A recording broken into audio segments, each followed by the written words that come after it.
right, so we're going to do this panel a little bit different today. I'm going to introduce guests one at a time, but before we do that, I want to go over a few ground rules. So, first of all, I want to thank AUSA for trusting us with this panel from the Green Notebook, as well as a special shout out to Lieutenant General Swan, who gave us the thumbs up on that. And then also, one of my favorite things about this panel is that even though this room is packed right now, the majority of attendees that we get are in the thousands and online, watching from home, so that we can reach as many people and have a very diverse discussion. There's folks from Canada, the UK, America, outstations of deployed people. So I'm really thankful that everybody gets to participate in this. So we're using a hashtag AUSA Digital 2019. Feel free to join in the conversation at any point in time. You can shoot your questions up there. We have Sergeant Major Levine down here, also known as Broadcast Mike, who will be feeding me some of the questions from online. So don't be shy, but let's be professional and let's be polite. I know that there are some contentious topics that could come up, and that's okay. We want diversity of thought, but we also want to make sure that people are respected. So, I'm looking forward to a lively discussion today, and without any further ado, let me go ahead and introduce our panelists.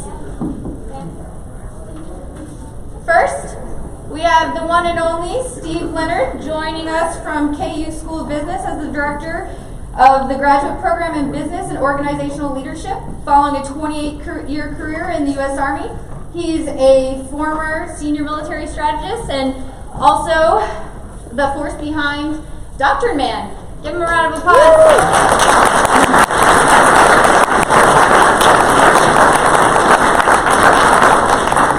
So next, we have Brigadier General Donahoe, a native of New Jersey, who is the Deputy Commanding General of Operations at 8th Army. He received his commission in May of 1989 through the Army Reserve Officer Training Corps. Let's give him a round of applause.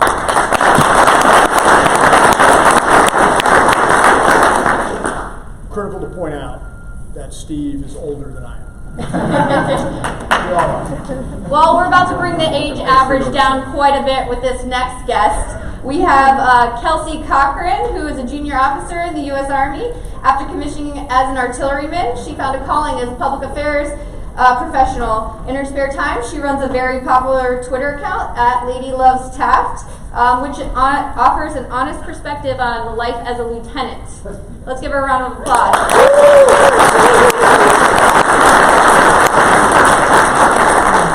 And the moment that many people have been waiting for, we have our surprise guest representing WTF Army Moments. He entered the Army in 1989, and with at least 29 years of service, almost the last 2 decades in special operations, he's considered one of the leading experts in social media exploitation and multimedia employment within the Psychological Operations Regiment. We'll have to talk about this.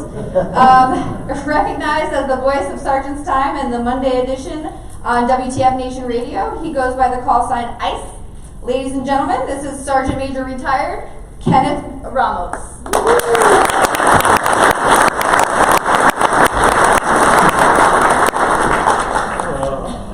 Boy. Yeah, welcome. Thank you. Thanks for coming. Well, it's an honor to be here. And real quick, I have to do the obligatory hi, Mom. Great. Well, before we get to that, I want to save that for later. I want to take some time with each of the panelists because I think that they have very unique approaches to leadership, especially in the information age. And I want to sort of touch on that individually as we look to talk about managing risk to operations and reputation in the information age, especially while we have an environment where every piece of data is tracked, and in my opinion, privacy is a fantasy. There's no such thing as privacy anymore. So how do leaders navigate in that environment? We're going to talk to these folks about that today and see how they do it, and then we'll be taking some of your questions later on. So let's jump in.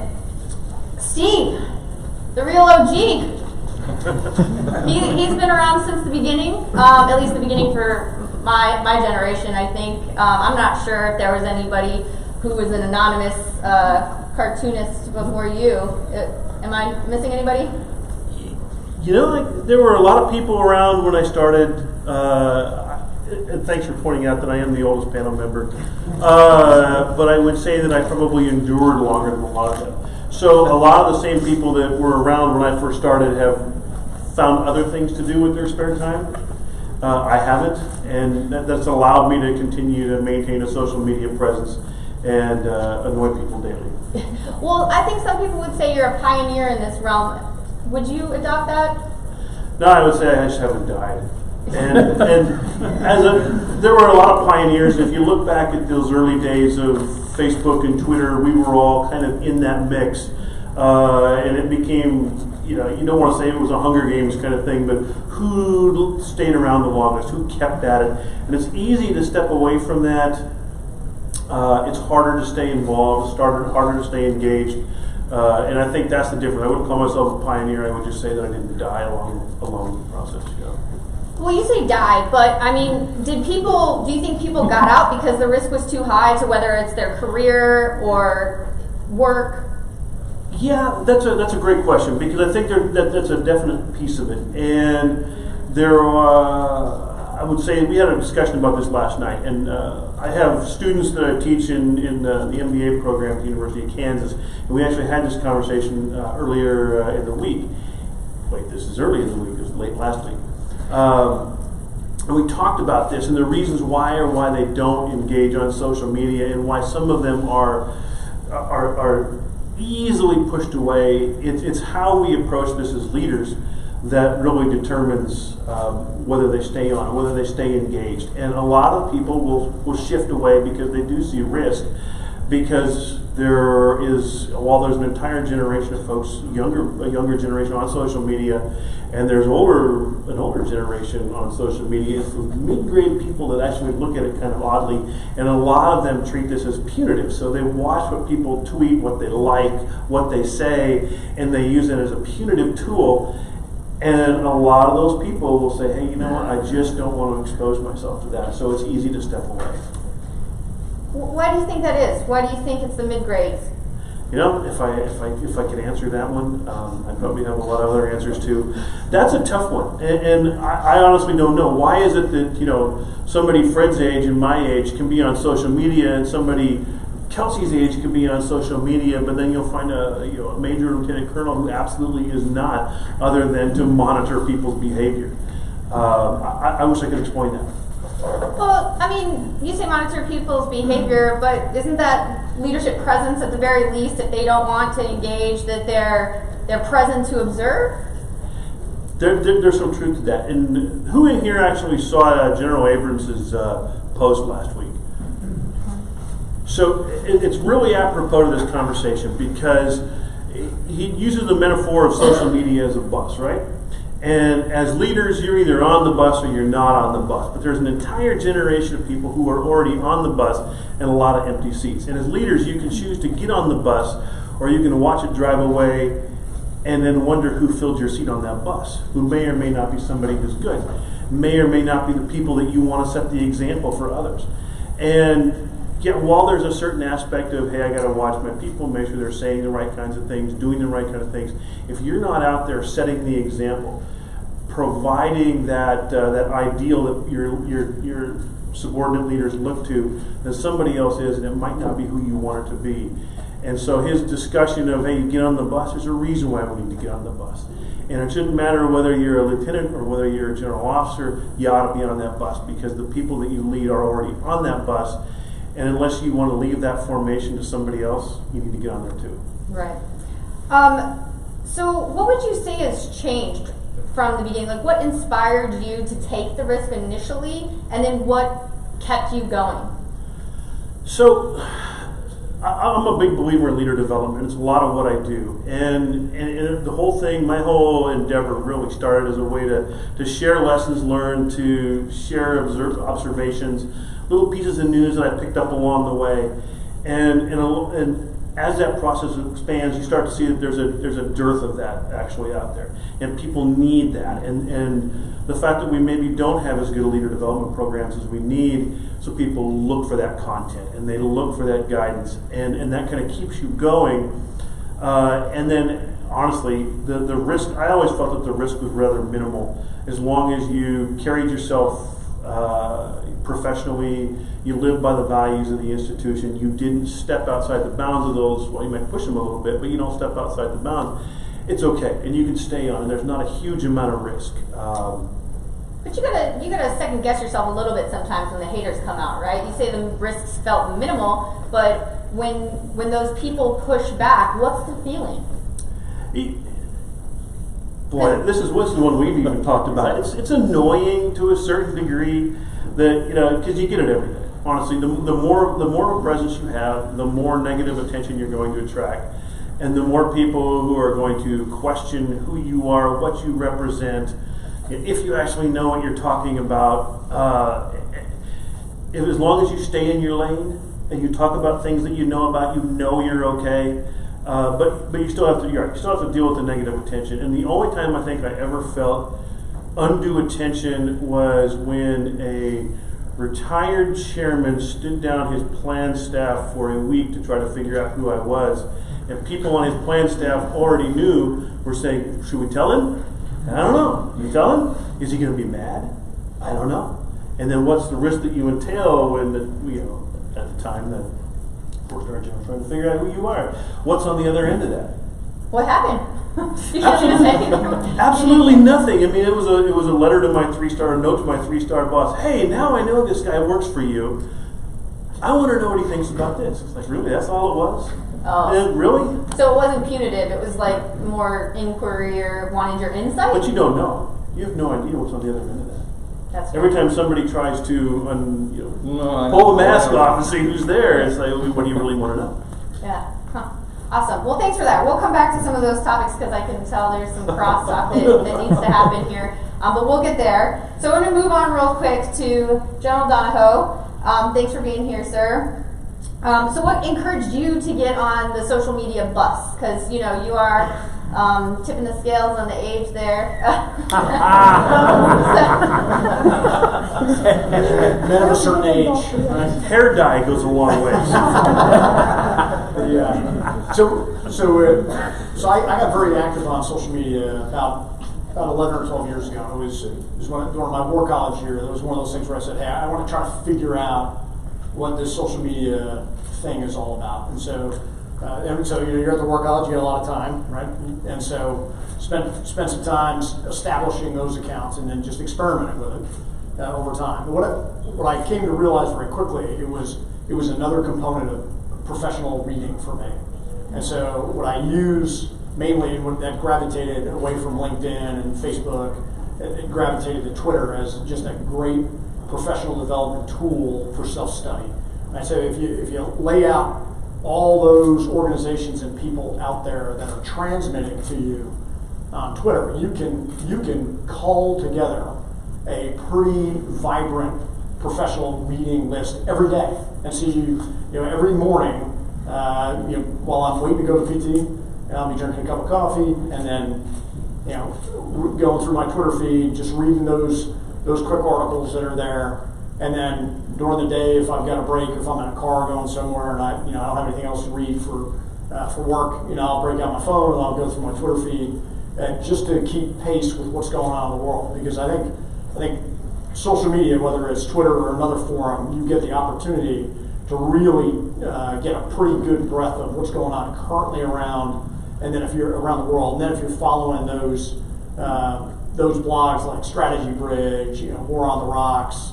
You name it, the multitude of blogs out there. You can get, I think there's another green notebook, right? You can get some really good professional articles that you can consume very quickly, and then you move on. And so initially for me, I was just a lurker, right? I was just a consumer, and that was okay, right? I was just using it as a medium for my own benefit to get schooled on what was going on. What I realized is Twitter is just like radio. You never have to key the hand mic if you don't want to. Yeah? You turn the frequency knobs, consume what you want, and it's up to you if you want to key the hand mic and actually transmit. And so then I slowly started transmitting. And that really started as just retweeting those articles that resonated with me, or that I disagreed with heartily, right? Retweet those as well. And then I started just kind of putting out my own feelings about leadership and how those different articles reflected what I thought was good or not about usually leadership and things going on around the Army. Well, sir, so you said that you called like sort of a reading library and you check that every day. So you can imagine what the enemy's calling together and on leaders like yourself. So how do you mitigate that risk, and what benefits do you think outweigh those risks of putting yourself out there in such a way that you could be targeted very specifically? Yeah, so first off, I think we overstate the risks. I know I know folks are going to tell me that that's not true. I think we overstate the risks. We overstate the OPSEC challenges that we've got, right? I mean, everything that is out there on social media is already in the public domain, right? It's already in the public domain. And so, if the Chinese want to archive all that and put it into some giant supercomputer and figure all that out, it's on them. But it adds, our benefit is that we have these conversations as openly as possible, right? I mean, when you look at who's on my Twitter feed and guys I'm exchanging notes with, right? So there's Australians on there that I'm going back and forth with, with the folks that are working all through that. Good friend of mine who's got 3rd Brigade of the Australian Army right up in Townsville. I mean, so I'm watching what Scott Winter's doing. We're talking back and forth about that. I mean, those are powerful, right? And so you got some Brits now that are getting active. So that exchange is pretty good, right? The multi-component portion of it, right? I mean, I even talk to Marines on social media. And we do it personally. Crayons on the screen. There you go. That's a hanging joke right there, sir. But I think the richness of the discussion outweighs the threat to some kind of Russian, Chinese understanding of what we're doing. And then for me personally, I think we overstate those risks as well. I mean, I don't really feel that there's some significant risk to me personally out there. But do you have a personal way to sort of assess those risks and mitigate them? Absolutely, right? The don't be stupid rule, right? And so it goes back to OPSEC, right? I mean, if you're involved with some kind of secret level exercise program, etc., right? The standard rules apply. Right? It's the Fight Club rules, right? I mean, first rule of Fight Club. You'll talk about Fight Club, right? And so if you're not going to do that out on the street or in a bar with some guy you just met, you're not going to do that on social media. So that's just common sense, right? And so and then for the public speech piece of it, right? There are certain red lines, right? The political piece is a giant red line, right? I mean, especially with the current environment we've been in since 30 years ago, right? I mean, just the nature of politics in the United States is they're always looking for someone to go on one side or the other. As a professional military officer, hey, that's verboten, right? I mean, we know that going in, and so just stay away from politics. It's just simple, But I mean, that when you start talking about politics and being at your level, I think my dad always told me that the farther you go up the flagpole, the more your butt shows. They get scary, right? Like, have you had any scary moments on Twitter where you're like, crap, I just sent that, and I don't know, maybe it's going to go well, maybe it's not. So on the OPSEC thing, there's this one Twitter site that basically posts all military aircraft taken off at different locations. Tail watchers? Yeah, and so I retweeted one time, just kind of, hey, that's pretty cool. A couple of C-17s taking off, heading over the Atlantic. I hit the retweet button because it says, hey, that's cool. Hey, I know airplanes are flying. Woohoo! Right? And somebody came back to me and said, hey, school me on this there, General. Why are you doing that? And I was like, absolutely, that was just dumb, right? So I tweeted her back and said, you're absolutely right, not my best tweet. And so after that, I was like, I'm still watching that because I'm just fascinated by military aircraft and what they're doing, right? But I don't retweet them anymore, right? I mean, how how did she respond to that? Do you feel like it was a good interaction at the end? You know, like. IG complaint followed. No. Okay.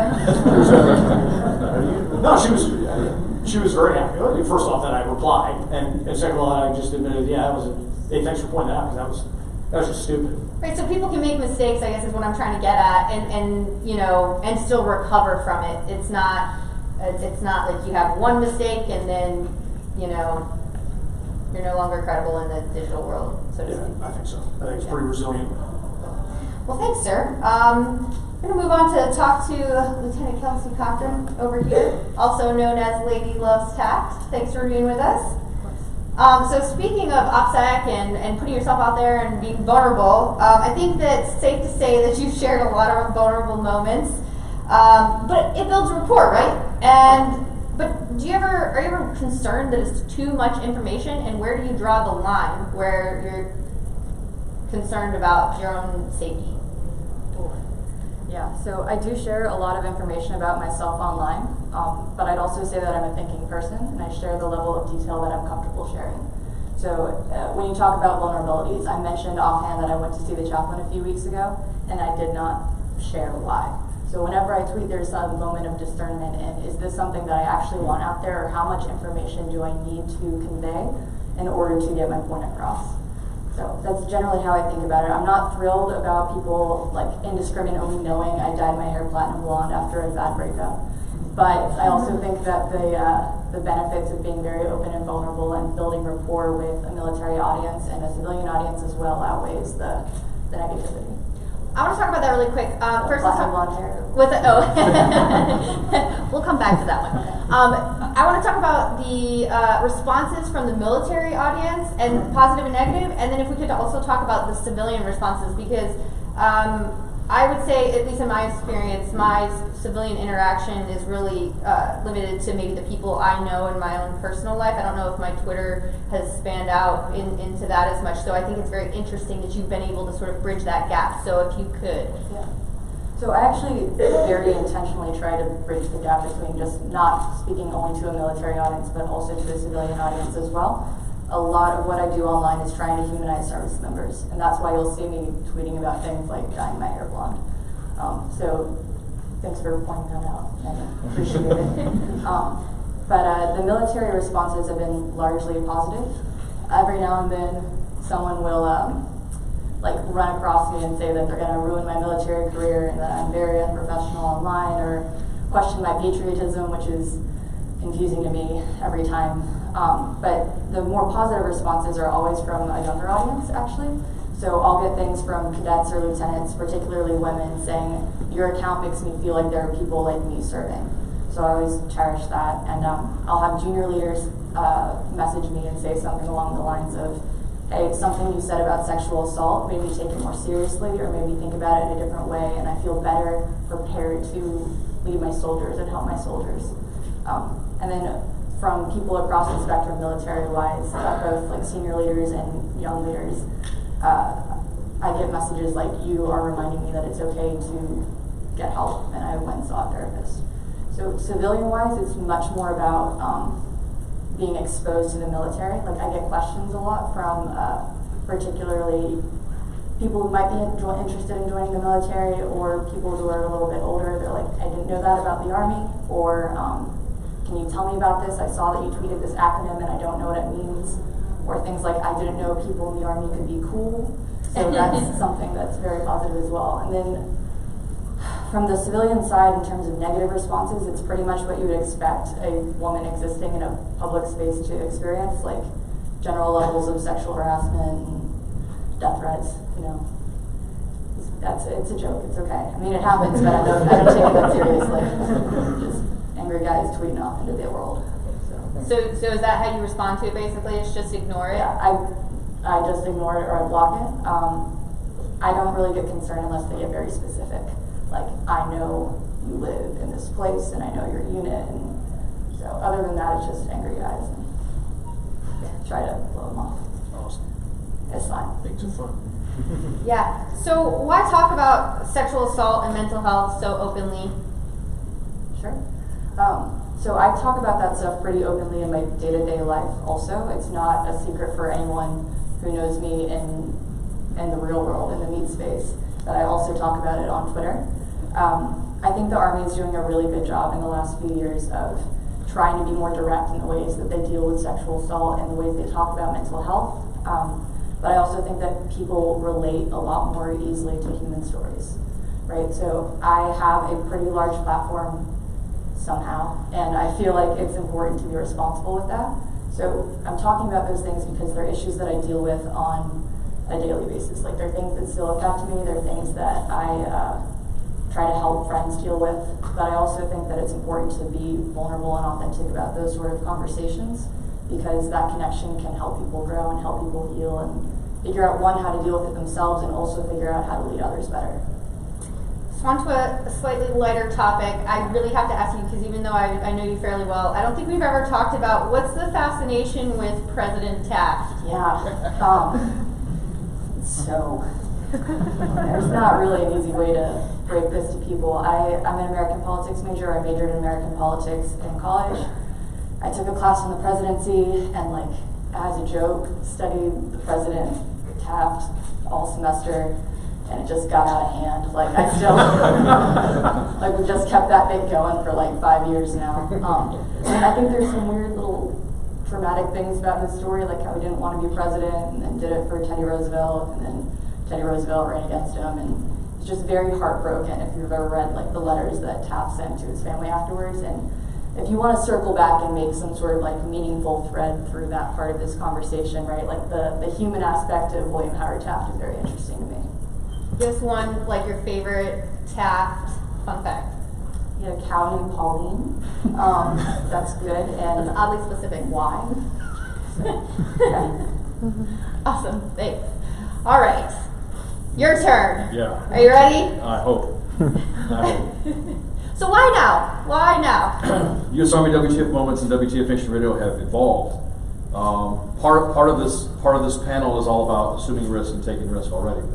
We've already had 4 flag officers come on to WTF Nation Radio and speak to me specifically, and have come out and said, hey, we want to come out and talk about our formations and talk about fires. We've even had an awesome conversation with Major General Tannick Smith, and we appreciate you coming on, man. She broke news on WTF Nation Radio that she was kind of holding back on us. We had Major General John Evans. We saw that at that time, flag officers were willing to take the risk to come into our realm and our spectrum. Then it was time for us to come out to meet them in their space, I guess you would say. And our WTF world is now going to be connected to, I don't know if you want to say the real world, but the outer world, the tangible world. Everyone thinks we're just a Facebook page, and we're not. We're more than that, than what individuals realize. We had a discussion of how we're set up, and all. It was just time. I was retired, and it was. I've been doing the gig for a while. So I figured it's time for us to, let's do it. Yeah, so you were saying that you guys are organized a lot like military, and if you look at Twitter, you have the sergeant major, you have the little JAG. Right. Can you sort of expound upon that? Right, we have a staff. It's a normal JTF staff. If you want to call it a JTF staff. But we have a J1, we have a J2, we have a J3, we have a J4. We have some warrants if they do come online, but they're warrants. We have a PA, we have a PAO, we have special staff. I am the IO chief for WTF Nation Radio. I mean, for the main page, I guess you'd say, and I run WTF Nation Radio. We have anything that has any issues to come across that specific detail that would come into our inbox. We have experts at that level to weed it out. So anything that has to do with the J1 issue or personnel actions, we have a J1. Any security issues, we'll have somebody, hey, just like you said, that's OPSEC, or that's PERSEC, somebody should be blowing that off. We send it to our J2 guys and gals, and they're like, no, it's not. You're an outreach machine. Go away. J3, we have a first sergeant, we have a sergeant major, and it's an interesting dynamic to have that in that world, and then having to interact with other individuals. And then when I finally went public to General Donahoe, I had to take off my fat guy with the Cheeto dust and my Rib Bits can and turn on a normal suit. We're not just a bunch of guys in mom's basement talking about we hate the Army or the Army hates us, and this is why we're doing this. But some people would say that you kind of send a mixed message because you say you don't hate the Army, but you show some of the ugliest parts of it. How do you reconcile that? We actually do not show the ugliest parts of it. There have been some incidences in the inbox that we have mitigated through our engagement. We have an engagement cell, and those admins reach out to commands before it gets blown out of proportion, or if there's an issue that is what we consider anything that has to do with violence, anything that has to do with sexual assault, anything that has to do with a poor command climate. A lot of it is a mitigation factor for us. You notice when we first started the page, it was all fart jokes and everyone talking about what Joes do. It's almost like the lieutenant story. Everybody knows about a lieutenant getting lost. Well, now we're just putting it on media. It's now in your world. It's tangible now. So it's no longer a team room or a platoon sergeant room. Hey, did you hear about the lieutenant that found that weed girl? Do you remember that lieutenant? Yeah. Well, no, we actually have video of that. Let me show you this lieutenant that found that. Contradictory to that, it's our job. That's good. Oh, okay. No, it's good. I can't look at this way. So it's our job. I mean, because I'm still a non-commissioned officer. I don't see it as a conflict of interest for me. It's in the But NCO someone say creed. you're hanging out our dirty laundry and giving us a black eye. How? We're still media. As much as anybody does not want to say that we are or not, I think 1.4 million followers would kind of like to say we are media. What do you want to call it, legitimate or illegitimate in somebody's eyes? It doesn't matter to me. But it blurs the lines between entertainment and news and like what is some people. I've heard some people tell me that you have a confused brand. How would you respond to that? Do you feel confused? I'm never confused. I'm never confused. Does WTF feel confused? Well, no, about it doesn't where really they're feel going? confused as point is that you have to remember we just hit 10 years. We've evolved as an organization just like any other organization has evolved. We've moved from having a horse cavalry to tanks. Sorry, I had to drop a tank. It's okay. You So, say tank. yeah, okay. Number one, the best. So we evolved in that process. We've evolved to the fact to where some of the procedures that we've had implemented or what we posted has evolved as well with obviously the trends within the Army. I'll bring up, and I'm going to bring it up right now. We've been told that we're oath breakers, or we're not doing this. That it's against Army values and norms. Well, we're providing assistance to the veteran and their families, and we're also media. We're also providing entertainment to the soldier, veteran, retiree. It doesn't matter. I don't see it as So more specifically, I guess, which Army values do you feel like WTF is fulfilling then? Ooh, wow. Oh, that's a good one. Wow, we can just go down the list. It's like I said, going back, it's my job as a non-commissioned officer. It's in my statement in the NCO creed that says specifically that it's the mission accomplishment and the welfare of my soldiers. When I retired, 1.4 million people became my soldiers. So I have no regrets on how I've handled or how I've tenured or how given advice to soldiers. There's a lot of NCOs and officers within the admin section that feel the same way. Just don't like the way you do it, then we've actually complimented a lot of the commands, bringing them awareness to what has happened within their commands. I don't think anybody should be embarrassed or telling us how we're confused on what we are doing.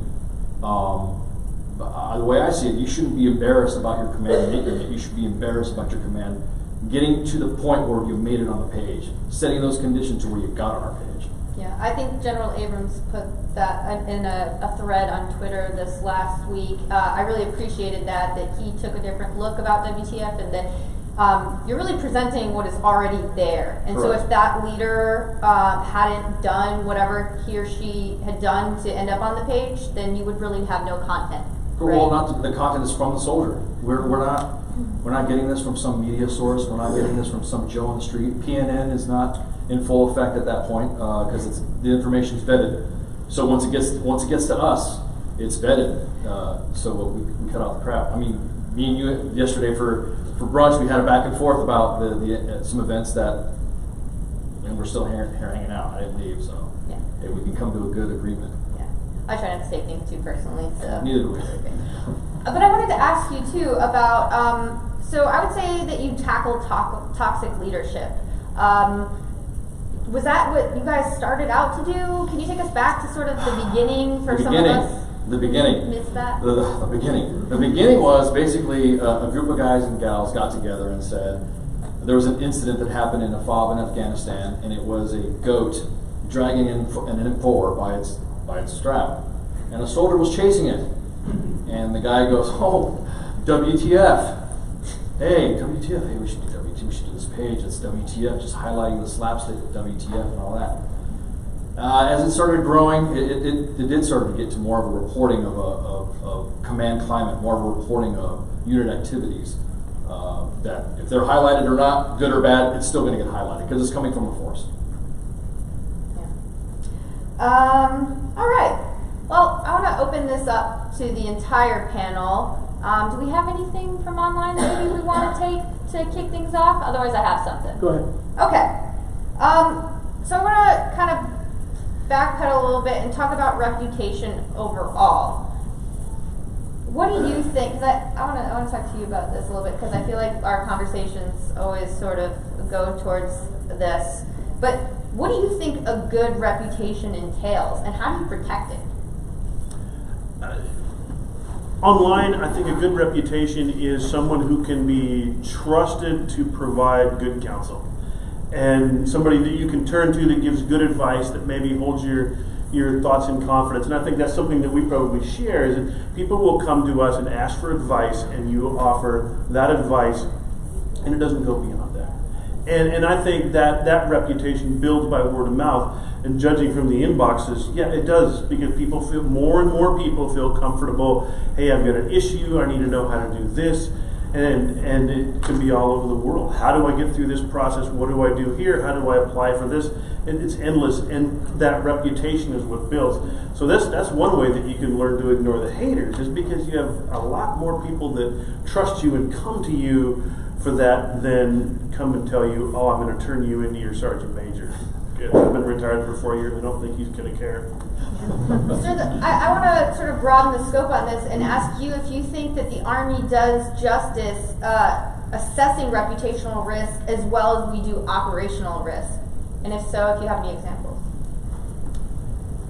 Well, and again, I think when you look at my peer group and the folks who don't engage on social media, I think there's a lot of concern about the professional reputation piece. So if they get out and they're having a spirited repartee with say a PAO sergeant major who has a French last name, and you go back and forth and you have a little bit of fun with it, it's going to somehow diminish their standing. I actually had a good friend of mine who's a senior civilian in the senior executive services, and his comment to me the other day was about that it just was beneath the office in his mind. And so there is risk to playing in this space. If a lot of folks have that perspective, that your willingness to be out there talking with really anyone who posts to you, right, and you're willing to engage and discuss, if that is somehow beneath the role of a senior sergeant major or a general officer or a colonel, well then I think we have a real problem set on how we look at professional reputation, Right, because that's interesting, because you imagine you're out on the street and you're in uniform and someone sees you, you're not gonna, and they come up and try to talk to you and they're just an average American. I can't imagine anybody scoffing at that person or not talking to them. But I would say that the risk isn't exactly the same, right? Because online it's magnified and it's very much more public. But if that interaction goes wrong, they could just as easily, tell the news or tell their friends, and word of mouth is king. So yeah, and so first off, it's always harder in person to get into a really ugly discussion, right? Especially if you're in uniform and you're talking to another military person, right? They're not going to come at you. Periodically, though, online you'll get some stupidity, and I was telling Jason Williams about an interaction I had probably about a year and a half ago now, where it was a Friday night. It was about 9 o'clock, and I'm sitting there, and I think Teresa was watching some hospital show that I don't like, And so I was on my phone, twittering away, and all of a sudden I got into a discussion with a guy who I'd had discussions with previously. Don't know him personally, but normally it was doctrinal related, kind of Army issues. And then it got sideways really quickly. But it was Friday night at 2100, and so I think that there might have been alcohol involved on the far side of the conversation. And so the great part about that on Twitter is you just stop, right? It's just okay. I'm no longer engaging here. I'm good, right? And so That's tough, isn't it? Sometimes. well, it can be, right? Because that's the last word hanging out there. Oh, yes. There's this ridiculous Have comment that last back word to you, right? But your professional reputation is much more at stake, and at this level to continue that conversation. So you just stop and you just kind of back up and you go from there. And then normally those folks go away because if you're not feeding the attention, they tend to stop. They just tend to stop tweeting at you. Yeah. I don't know what came to my mind, I guess, is that they're the instigators sometimes. I don't mean to literally point at you. It's okay. You're an I point at you all the time. But when do you decide to stop? No, we don't decide to stop. Is that when we highlight something that's the opinion of our host or opinion of the page, and it gets posted on there. We've had leadership engage. We'll talk about one of those GOs that came on, Brigadier General Wilford Deagle and Command Sergeant Major Jeremiah Gann. They overheard conversations, and of course with some prodding from General Donahoe. They overheard conversations about us talking about and laughing at LTs being in basic training or the changing of drill sergeants at the institution. We got a call. Oh, okay. Then hey, I'll come on board. We'll shoot the breeze about this. You want to talk? You want to make fun of LTs being in basic training? Let me show you what's up. And then you can come on down to Fort Jackson. Which, by the way, straight up, all the invites I've been receiving to come out to visit, I'm taking them. Except I don't know about the New York thing though. I don't know if I can handle the cold. But yeah, they've invited me to come down to hang out with the privates and provide, sit down with the LTs that are going through it. It was an awesome show. I went through it in an hour and a half, but he was able to get in front before all the rage machine hit about LTs being in basic training. He was able to get in front of it and was able to lay it out. And the CSM, we were going back and forth. It was just great dialogue. So that's one of the getting the last word or instigating, I guess you would say, that ended up being positive. We ended up having a GO come up. Do we have anything from Yeah, so question for General Donahoe. With the increasing visibility of Army leaders on social media and their soldiers being able to follow them, what is your take on having your officers openly discuss on Twitter about getting hammered early in the day, make fun of junior officers, and refusing mentorship because of the person's gender? Pretty loaded question. Yeah. And so there's an awful lot of discussion that goes on online that really, you'd be like, man, if that was me tweeting all that stuff out, my mother would be pretty disappointed in me, right? And that still holds sway with me, right? So I don't normally talk about those kind of things that would upset my mother on Twitter. In a perfect world, no one would. But what those discussions really provide senior leaders, right? And then the article from General Abrams they put out earlier talked about it is a telescope into the formation. It provides you perspective from the force at echelon, right? What are they doing? What are they concerned about? What are their drivers? So that you can understand what's going on, from their perspective better than you would without it, right? And so, what I enjoyed following the lady for is she's got a perspective that I don't have, and I've never had, right? I've never been I've never been a female lieutenant in the United States Army. I've never had that experience, right? God forbid, thank God, I never had the West Point experience. So We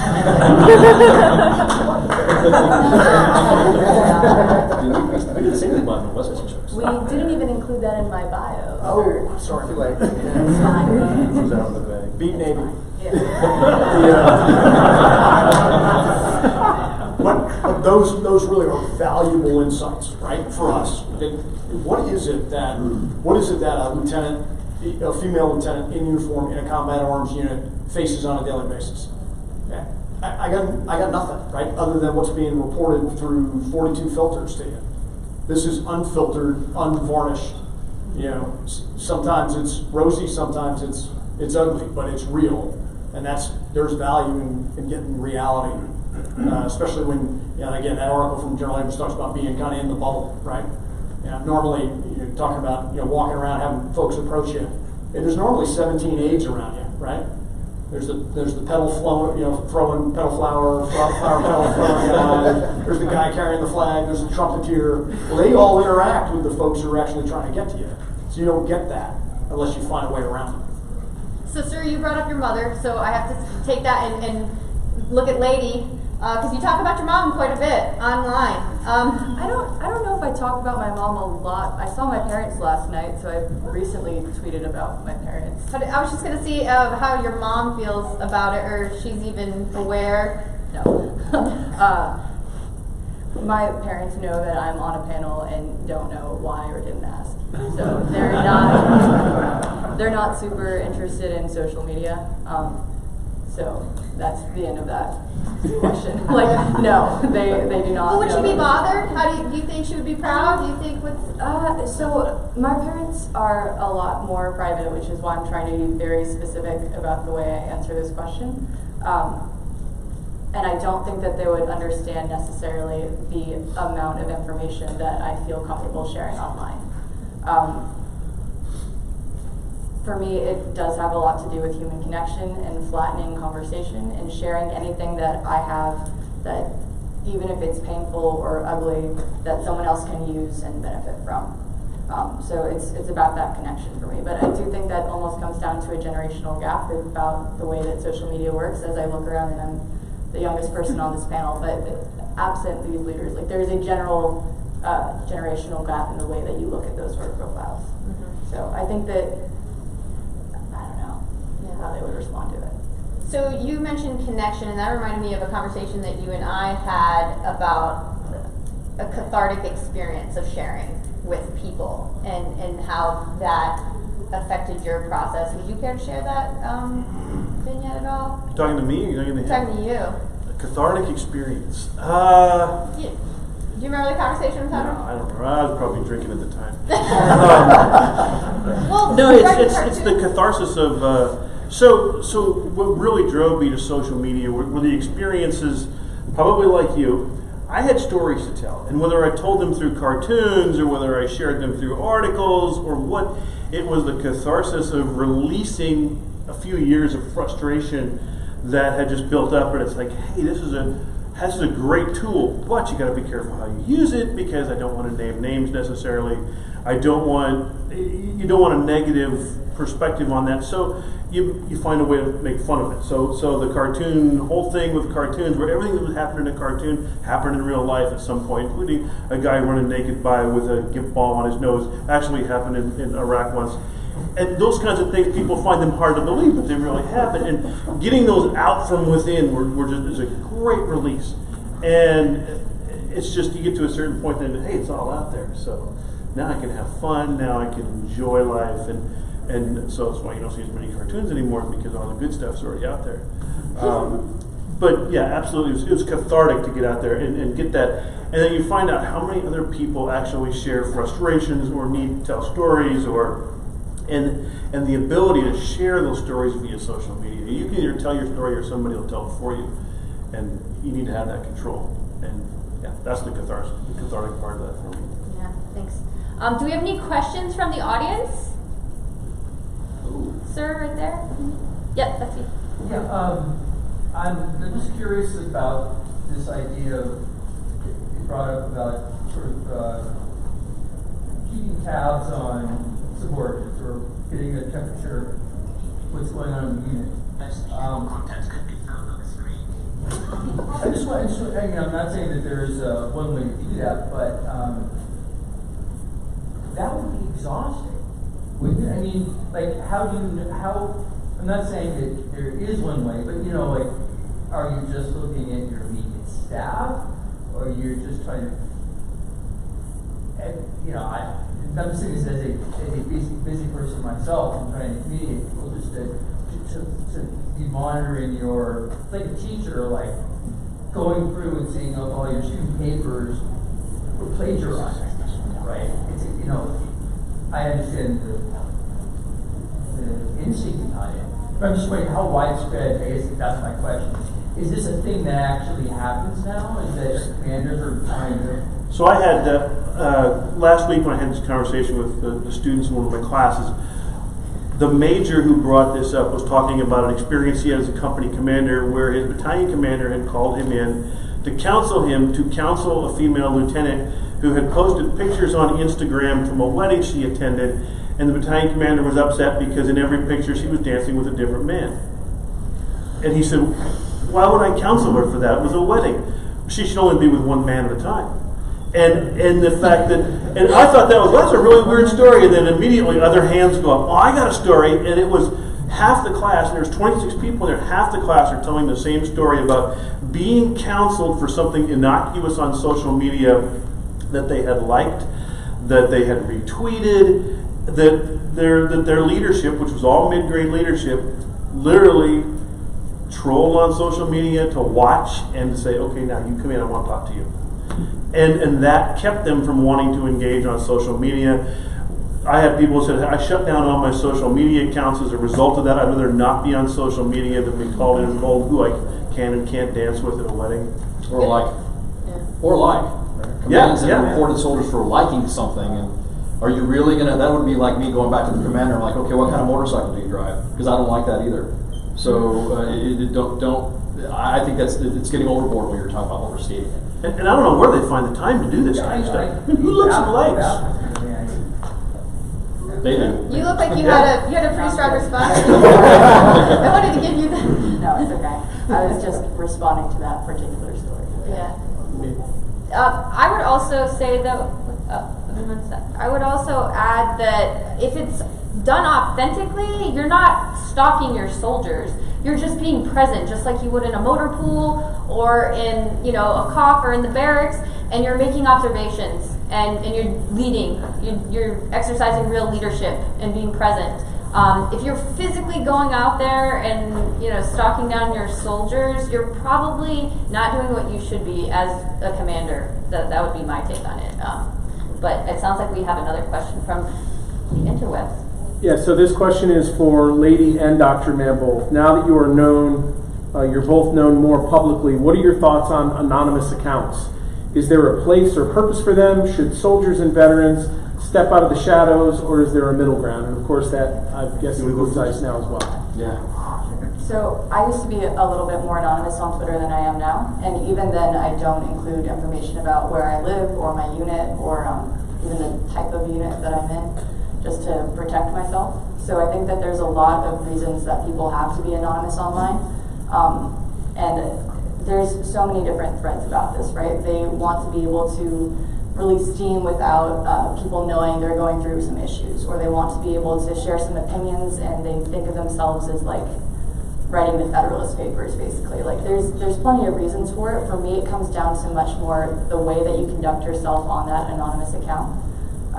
So even when I was tweeting anonymously, I had like very hard left and right limits, right? I follow Army regulation about politics. I don't complain about the Army to the point where it sounds like I'm being excessively negative. I don't criticize my own leadership. So I think that whatever reason someone has an anonymous account, like that's their prerogative, as long as they're also using it responsibly. But I'm not one to judge if someone uses it or doesn't. And I'd absolutely agree with everything that she said. And this is something that I thought about, again, as someone who had an anonymous account or a pseudo-anonymous account for a long time. It comes down to how you use your account. And I used a metaphor the other day of, who in here has been deployed and gone and have a cigar or a cigarette around a smoke pit at night? And that's what social media can be in some cases, where you don't know who you're talking to because it's nighttime, and the light comes on and you realize that you're getting advice from the specialist that you gave a field grade Article 15 to. And there's always that risk. And so it helps to watch the account. So when it comes to an anonymous account, I don't necessarily follow so closely, but I listen. And I listen to what's said, and I make sure that the person carries themselves in a certain way before I'll engage with them. Just because I don't want the light to come on and go, oh, it's you. I should have known. I shouldn't have listened to you. And that happens. And it happens every day where people are getting advice from the wrong folks. And it goes back to General Abrams' comment about getting on the bus, is if as leaders you're not on that bus, your people might be getting advice from that person that in the dark around the smoke pit that you don't want them to get advice from. and you're abdicating your responsibility as a leader. So this discussion about anonymous or non-anonymous reminded me of, now that WTF is sort of gone public, do you think it's going to lose its luster now you guys are kind of part of the man? Or I'm just an admin. I mean, they're still under that shroud of secrecy of non-disclosed information or identities. I'm just an admin there, and now that I'm also the WTF Nation radio station manager, that's it. That's it. I don't say it was lost as luster. I think it actually piqued more curiosity because as a retired sergeant major, who else is in there now? Who else is behind that anonymity? Somebody tweeted me, hey, can you ask this right before I walked in here? Our rank structures go from specialist to brigadier general. It's not me.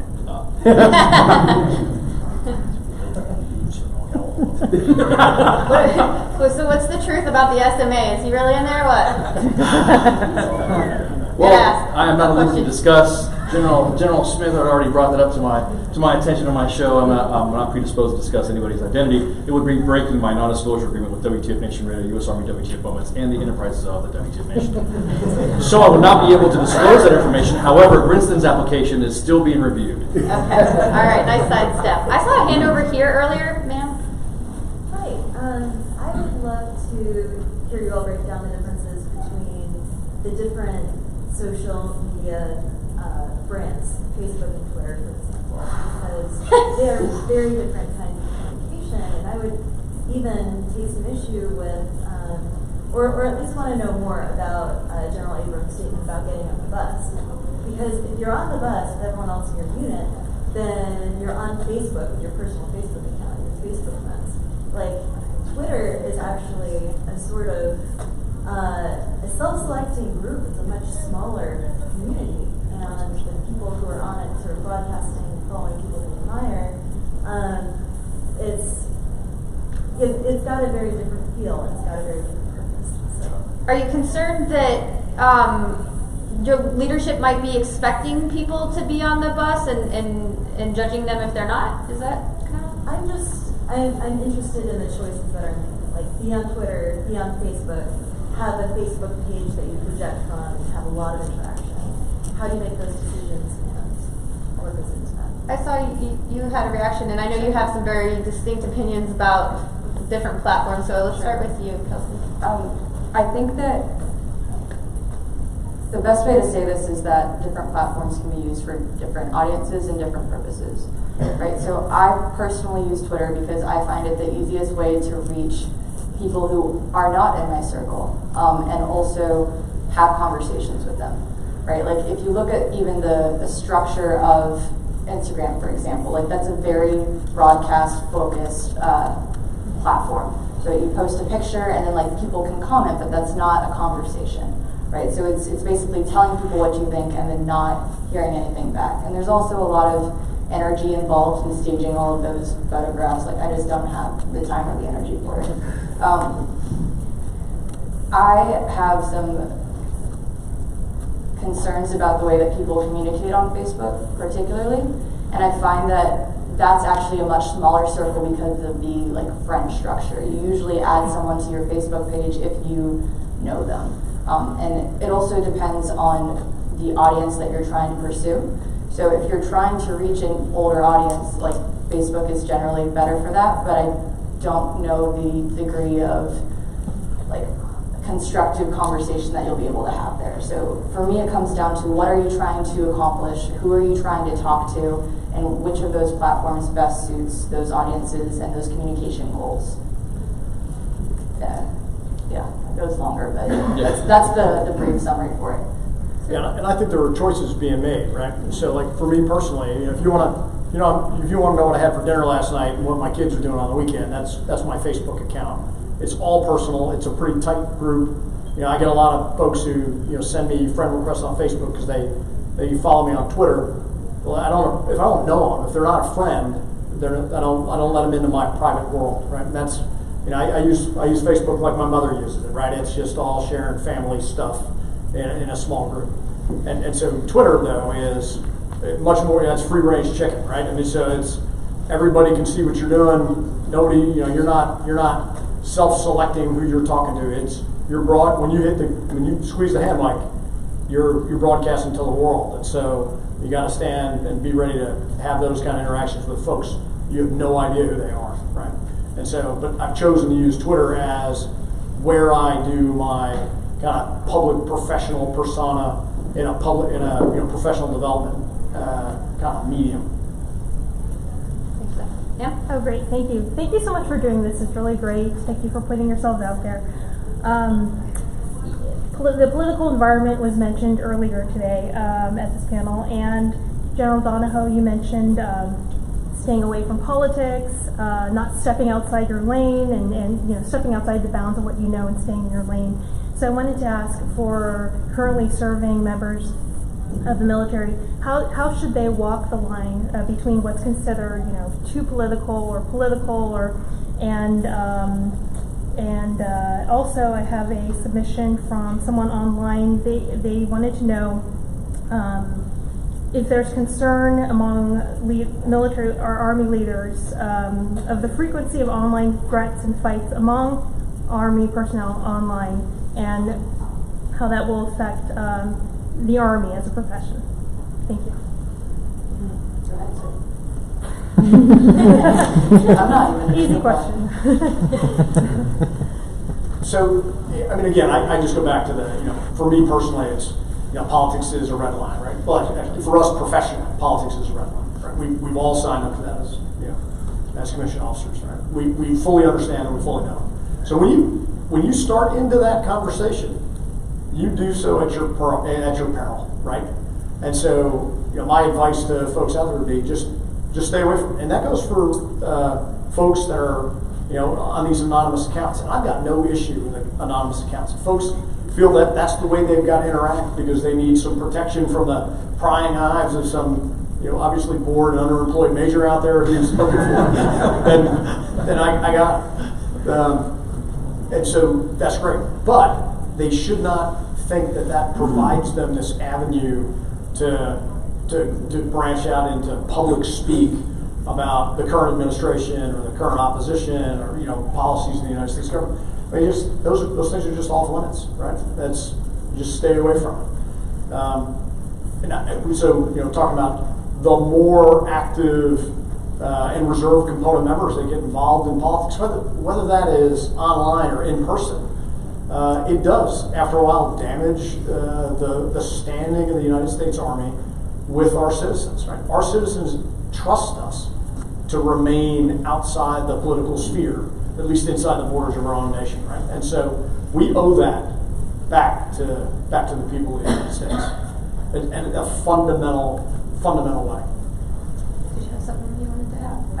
I'd say that sometimes we talk about political behavior without necessarily understanding that everything that we're doing in uniform is political inherently. Like, we are a tool of the state. So I don't think it's possible for us to remove politics from our presence, like either in person or online. When I think about my political behavior on social media, if any of you follow me here, I very, very rarely touch on that. I try to make it sure that it's very explicitly nonpartisan.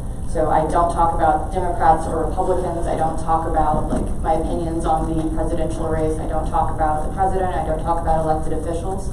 Sometimes I'll say something along the lines of I have strong feelings about reproductive rights issues. And I don't feel like, for me personally, that's a violation of my professional code of conduct. Well, that's what I was gonna push back on your statement, sir, because you kind of make it sound super cut and dry. But I think the gray area. Kelsey actually just really, added some context there, right? It's the partisan politics of it in the military political space. Yeah. And so absolutely. So steel sharpens steel. So thanks, man. Yeah, I don't think enough people understand the difference between apolitical and nonpartisan. And there's no expectation for service members to be apolitical. You have the vote. You have the right to vote. Yes. But there is an expectation that you remain nonpartisan. And I try to drive that point all the time. And I don't go one party or the other unless it's the guy giving away ponies. And you stick to those guns, and you're okay. But there's a huge misunderstanding. I hear people throw around I have to remain apolitical. No, you don't. You can vote. Oh, but I have to be apolitical. How can you be apolitical and still vote? But I mean, one of the things that I noticed that I think I commented on Twitter last week was that it seems like people just label something as political when they don't like your stance on it. I think reproductive rights was one of them. Does anybody have an experience where that they had to navigate that? Go ahead. No, it's fine. We got a bunch of crap for doing the election and being the instigators that you say we are. We were trolling both parties. It was just a. Can you give an example? I don't think I saw that. It was the election. It was the election specifically. That was about a 6-hour show that we did before we started hitting up Facebook Live a lot, and it was just a. Hey, here's what the standings are. Here's who's this is leading. This is who's that leading. And somebody will make a mistake, and then we'll laugh at somebody's hair. It was just more of a poking back and forth, because there are some individuals of our audience that we reach out that don't get home news. They don't get what's going on back home. I was just telling you guys yesterday that we just got a ping from Taipei in Hong Kong. We just got a ping from Nepal. Just one guy listening probably in some temple somewhere, but he's listening. We get feedback from downrange. We get feedback from the soldiers deployed. So that was really what the avenue was. It wasn't to provide any partisan type of politics. It was just to bring the news from home out to the soldiers. Do you and the other admins ever have conversations about the fact that maybe that's Yes. the only place where people get their news and how that might skew their perspectives? As far as getting it from us? Yeah. Well, a lot of the news that we provide, sometimes it's shared and attributed through other outlets that we also share with them as well. So we'll have Task and Purpose, we'll have Army Times, we'll have name your whatever, will cite us as posted from or have given the editorial team, because we've had to shift some editorial stuff for the editorial team. Those are the admins that you don't see that are operating on Facebook, that kind of corral together and get the notes together, so we don't have any fratricide when it comes to reporting something that people are going to accuse us of being false or whatever, especially since we always have development stories being put out. And so it's kind of, we do get that, hey, this is something skewed or whatever. There are some fights. Well, yeah, you're talking about, especially when the warrants show up, there'll be some in and outs, but other than that's how we manage it. It's all mitigated. Okay, thanks. Before we had a lot of hands. Prep me one from online, and I'll take this Sergeant Major right here. Okay. So my question is, a lot of this was talked about as like more personal leadership development from that perspective. How do you see your role in carrying the Army's message, carrying maybe our strategic message out to the broader audience, out to to carry that? So. Yeah, so let me start on Especially that. for senior leaders. Yeah, so first off, so I've served, my last 2 assignments have been at places that aren't going to score really high on the AIM-2 process, right? So I'm currently in Korea. By the way, you're all getting RFOs. Assignment of choice. Assignment of choice. And I was at Fort Drum before that. And so these are 2 locations that have these narratives about them in the Army, that they're horrible places to be, and my God, you got to do everything you can to avoid assignment to Fort Drum or to Korea, terrible places, unless you get orders to Polk, and then they'll be okay, right? And so in the last 2 locations I've been at, part of what I saw my role as being was to try to challenge the narrative about those locations. So I had my family down at Sackett's Harbor, which is right on Lake Ontario, in August. Beautiful when I was, in summertime on Sackett's Harbor, it's gorgeous, like being on Cape Cod.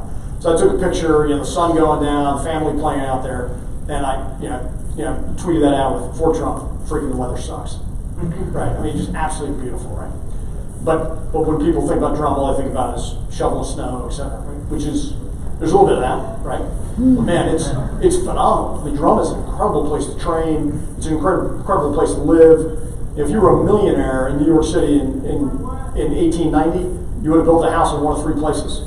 One of them is 20 minutes away from Fort Drum, 1,000 miles, right? And so if you were a millionaire, that's probably not a bad thing to be stationed up there.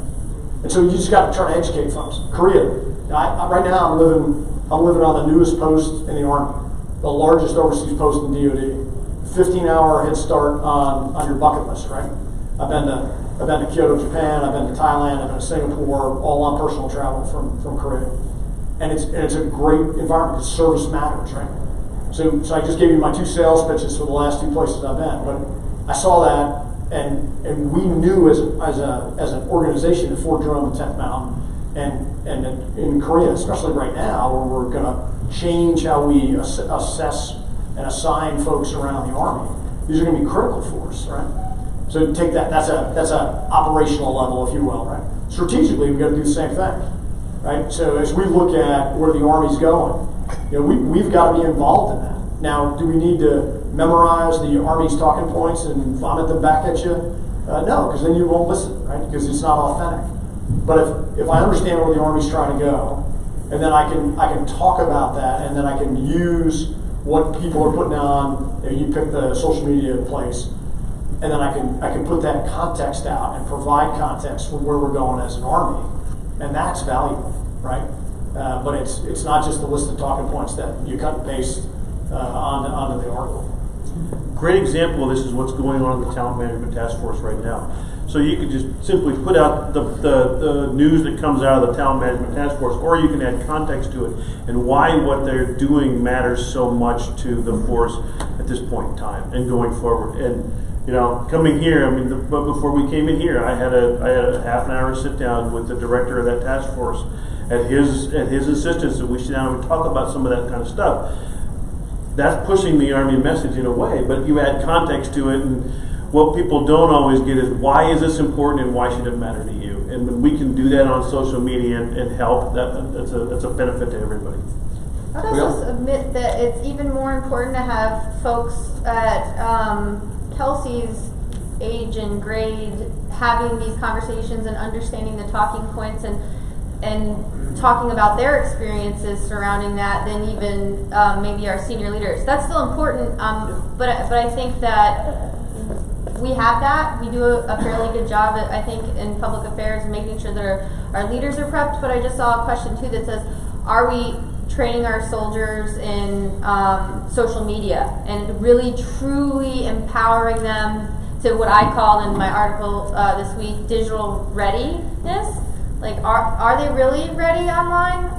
And do they have the knowledge and the tools to have tough conversations in that digital space? Because then you're really, think about it, there's only so many generals in the military, but there's a lot of soldiers. So are we arming them appropriately? I don't know. That's a tough question to answer, because how much time do we put into teaching our people how to communicate? Not enough. And one of the discussions we had downstairs was somebody talking about writing an argumentative essay, and one of the answers came back, "I eat cat." And this was somebody who was supposedly selected for command, and it was a lighthearted joke. When you think about that, there actually are people who write like that, and you take those people and you put them on social media without some kind of training, and they will eat cat on Twitter, and people will say, "How did this person get out there? Why are you serving? What do you bring to the table?" So I would almost say, yeah, a lot of people need training. And that would be one area, and I wouldn't know where to begin to teach people how to communicate on social media. And I think that's the challenge, right? I mean, we surely don't need, what is it, 358-1 or mandatory training and 385. Please don't. We'll start writing the dark report right now. Please don't. And it'll be terrible, and it'll be online, and then, and you have to sit through the training. Let me take another question from online. Do we have one? Online. So this goes to Army WTF moments. The question is phrased a little weird, so I'm just going to rephrase it for him. How can PAOs talk to WTF moments and properly help you guys guide the conversation about what's happening in units? And similarly, how can you communicate back to the Army some of the things that you're seeing to help the Army get past some of the behavior you see? We have engagement cells that we deal with the PAOs. We have an engagement group, I guess you would say. I'm not part of that group, so the editorial guys and the bosses are. So that information will get sent to them at the PAO level, and the PAO will be reached specifically. It's actually encouraged that you hit the main page of it and drop a line and say, "Hey, I'm a PAO. I want to be part of this group." Normally when an issue or a story comes out, it will be possibly coming out of one of the formations. would be, hey, this is what's happening in your formations currently. Oh my God. So Ryan Krantz must be in the audience okay. somewhere. Yeah. There he is. I knew it. So a lot of the PAOs will be engaged. If they don't engage, then we have no choice to launch whatever we have at that moment that we managed to gather up. So dovetailed into that, do you encourage commanders and, Yes. and command teams Yes. to deal directly with you if the PAO? I don't know, some can't? PAO might get butthurt if you say that, but yeah, I would recommend that. If there's something wrong with them, General Donahoe would contact us. That would be no issue. Kelsey would contact. It's more. Our inbox is anonymous anyways. What's The gifts are coming up behind you. Yeah. You're the wrong seat. I'm going to pretend I'm looking at you, and I'm not saying. We're talking about you behind your back, literally. Gina's watching. Well, when you start answering that, I can talk fast if you'd like. Social media took But Sergeant, the one part of that comment though about what is WTF doing to educate the Army about what's going on in the Army? That's what they do. Right? And every time they post about something going on inside a formation somewhere, that's talking back to us, the Army, about what's happening inside our formations. It is this incredible telescope into our formations and what junior leaders and junior soldiers are dealing with every day. And so that's the service they provide, right? And free. And it's free. It's free. It's free service. You can't pay nothing. No FOIA is required. I mean, if we didn't have that, we'd send you another 40 surveys. Right? Don't do that. Right. Exactly. We'll take another question from the audience. Fred? So this will make PAOs mad. That's my jam. I noticed this panel is all none of you from OCPA, none of you from the Army level public affairs, and what we're hearing is a very genuine conversation about the modern Army and our soldiers and everything else. And people are turning to people like you, generals and lieutenants and anonymous and cartoon men. By the same token, just last week, the DoD and Army and other services mounted a massive coordinated campaign for National Smile Day. That every channel across all the DoD channels had a post about National Smile Day because we wanted to know our middle. And so what we're seeing, frankly, as a civilian, as a veteran, is kind of a very lack of a genuine conversation coming from our official channels that you all are now stepping into the gap and find that conversation. How do you guys see that as professionals, and what does that affect the civilian and the people we serve? Because we serve the nation. The perspective of the people we serve, if our official channels are producing, hey, did you know soldiers smile? Versus, hey, I'm in Korea, it's a very interesting place to be stationed, I just ate kimchi and it's crazy. You understand what I'm saying? So we're turning to unofficial channels to tell the Army stories we're hearing. So what's funny about what Fred says, everything I ever learned about communications, I learned from public affairs professionals, and mostly from people at OCPA. So I consider myself an outgrowth of that group of people. I may not have ever worked in OCPA, but I stayed in the Holiday Inn last night, and I know how they think and how they function, and just add that genuine feel to it. And the very best communicators in the public affairs community will tell you exactly the same thing, which then begs the question: is if the really good communicators are telling you to be genuine, then who's sending out this National Smile Day stuff? And should they be at the controls? Risk. Well, I mean, I guess to sort of defend the Army for a second, though, we're enjoying very high rates of public approval. I mean, better than any other group of people, to include the media. And so I think there's probably a high concern. I mean, I'm not speaking on behalf of them, but I would suspect that you wouldn't want to mess with that, right? Well, I would argue, as both a veteran and a father, I have two sons in the Army, or had two sons in the Army at one point, and the conversation I'm seeing as a civilian, as a veterans advocate, is that we are giving our sons and daughters to the United States military, and they're fighting an 18-year war that's still going on. And I'm not necessarily sure that we are telling that story effectively of where our sons and daughters are serving as effectively once did. And so I'd say, while there is balance and risk, we do owe the American people a genuine story about what we're doing with their sons and daughters, because we are trusting them every year to the military. So I do think, I understand the lack of concern and the risk, But when we have the situation in Syria today, and National Smile Day is our focus on an official military channel versus, there's some stuff going on, it does risk that we could eventually break that bond with the American people. Yeah, no, that's That definitely was a statement, something. I'm sorry. I'm that guy. I often wonder about that as well. Like, how long will we enjoy that public support, right? Like, it's really great now, but things don't last forever. So, I mean, it's And that's where I think, question. that's why you question the popularity of Army WGF, for example. We'll get the real story. Yeah. Unofficial channels will tell the story, and it may not be comfortable sometimes. Yeah, definitely. Anybody have anything to add? All right, I think a question in the back there. Yeah, hey, so I'll stand up. So I'm Rob Phillips. I'm the DMD Digital Media Chief. Sorry, man. So one, I'll take a hit for it. I'm the guy that authorized the smile page. Okay. And Dave, Lemon, you're a veteran, right? Yeah. And a civilian, so you're not necessarily a target audience for that post.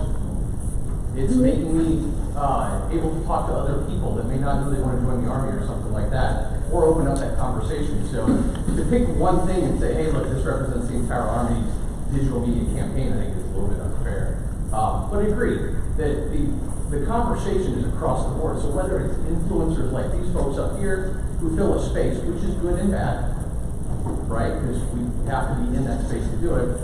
Also, there's Army that has to go out and have strategic campaigns to talk to folks. So I'd say look at more of our stuff. I do. I used to run Army social media, actually. It's my job. Okay, cool. I started That would be kind of cool to see how it's evolved. Sure. Thank you. Glad we can make that connection. I have a question here in the front. Hi, my name is Aaron Childers. Just have a question. We do have a generational gap, and I feel like there are a younger generation of soldiers that feel that they can share more on social media. It's important for leaders to stay plugged into that. How would you then mentor leaders as they go up, company grade and beyond, to be able to guide them in the right direction, to stay professional, but not to go, completely on the left side and make comments about who they're dancing with at a wedding? So I want to tackle this one because this is something I dealt with as a lieutenant, and I was always that guy that didn't have a filter. And so when I was a second lieutenant, my battalion commander, who for God knows whatever reason liked me, put me in a job, bounced me above 3 people, and we were having a conversation one day, and he said something to me, and I said, I'm going to forgive, you guys can bleed me out. That is the dumbest fucking thing I have ever heard. And I realized that I said it out loud, and he looked at me, and I'm like, oh my God, it's over. And I was fortunate that my company commander stepped in and said, hey, sir, Steve didn't mean that. And then we had long conversations about what you say, what you don't say. Quietly, you pull them aside, not in public, and you say, there's a better way to say that. You choose your words more carefully. It's the same process, it's just done digitally. And I get the same thing. I still get counseled. My wife counsels me every day. Did you mean to say that? No, I didn't. But in that My process wife is hasn't here changed. watching me. For good reason. That's how concerned she is. Awesome. We have time for one more question. We're actually running a little late, but One more from online or in here? let's go with online Go because. the Australian. Oh, I yes. want to hear an Australian Yes, talk. yes, Right. one of our partners. Thank you. G'day. First, I don't know what an RFO means, but I'm pretty keen to get the career if you have me. Absolutely. We got an Second one- Australian 3-star rebel there right now. All right, We'll bring you right in. I'll tell my boss that. Second question. I think we've developed a pretty good social media landscape for professional development. Where do we go next?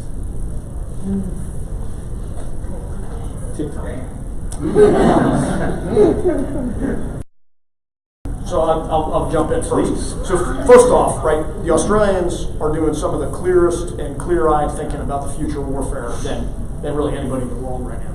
And so there's some tremendous energy there. And so when you look at war in the future and some of the other folks down in Australia who are actively putting that out, the next place we need to do this then is start to integrate.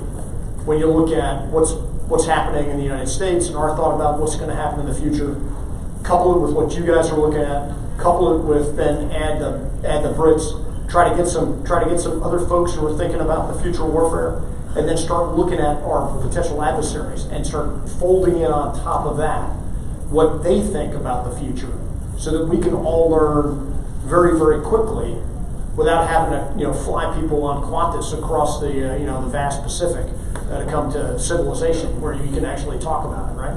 And so that's the power of the internet that should give it to us. But I think what we've got to do is set up those forums, right? Because when you look at War of the Future puts out the little diagram of who's active on across the world. That's great, but they're all really insular in their own way, and there's only a few connective tissue points between them all. We've got to figure out how do we kludge it all together.